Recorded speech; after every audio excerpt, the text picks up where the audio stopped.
আলহামদুলিল্লাহ আমরা ইভিএম চেয়েছিলাম, ইভিএম আমরা পেয়েছি, যার কারণে আমরা নির্বাচনে অংশগ্রহণের চিন্তা করেছি এবং জনগণের ভালোবাসায়, সহকর্মীদের অনুপ্রেরণায় এবং রাজাপালংবাসীর দোয়ায় আমি ইনশাল্লাহ, আপনারা দেখেছেন আমি নমিনেশন পেপার সাবমিট করেছি। কালকে আমাদের যাচাই বাছাই আছে। ইভিএম এর জন্য আসলে আমি নির্বাচন কমিশনকে অত্যন্ত ধন্যবাদ জানাব। পাশাপাশি যদি ইভিএম এর মধ্যে দিয়েছেন, আলহামদুলিল্লাহ আমরা 50% সেভ হয়েছি, যেটা 50%, আর 50% সেভ হইতে আমাদের যদি 4-5টা কেন্দ্রে সিসিটিভির ক্যামেরা ব্যবস্থা করা হয়, তাহলে আমরা একদম 100% যে ফেয়ার ইলেকশন হচ্ছে সেটা আমরা বুঝতে পারবো। গত নির্বাচনে যেহেতু ব্যালট ছিল, আপনারা জানেন ভোর সকাল থেকে আমার প্রতিদ্বন্দ্বী প্রার্থী ব্যালটগুলো ছিঁড়ে ফেলেছিল, যার কারণে আমার বিজয়টি তারা ছিনতাই করে নিয়ে গেছে। তারা একরকম হাইজ্যাক করেছে আমার বিজয়কে।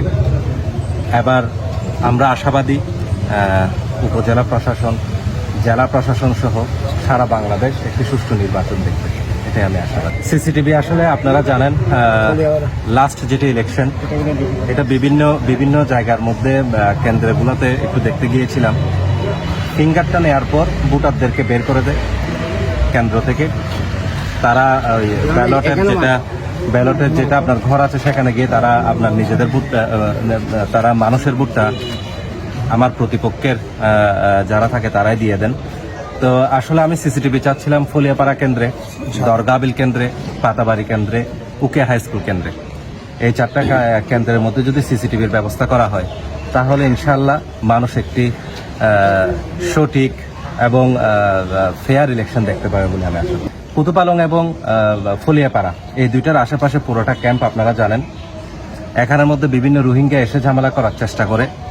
প্রতিপক্ষের যারা প্রার্থী হয়, যাদের বাসা ওদিকে, যেই সব প্রার্থীর বাসা ওদিকে, তারা বিভিন্ন সময় রোহিঙ্গাদেরকে ব্যবহার করে ভোটগুলো ছিনতাই করে নিয়ে যায়, বা বাইরে থেকে ভোটারদেরকে ভোট দিতে ভিতরে ঢুকতে দেয় না, সন্ত্রাসীদেরকে এনে।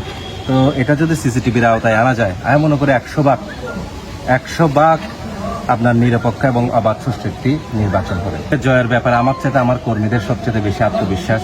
এখানকার উখিয়া 4 নং রাজাপালং ইউনিয়ন পরিষদের মানুষের অনেক বেশি আত্মবিশ্বাস যে গতবারে আমরা ভোটের তারিখ পর্যন্ত আমরা অত্যন্ত বেশি ফাইট করতে পেরেছিলাম, যুদ্ধ করতে পেরেছিলাম, কিন্তু ভোটের দিন পরিস্থিতি অন্যরকম পাল্টে গিয়েছিল।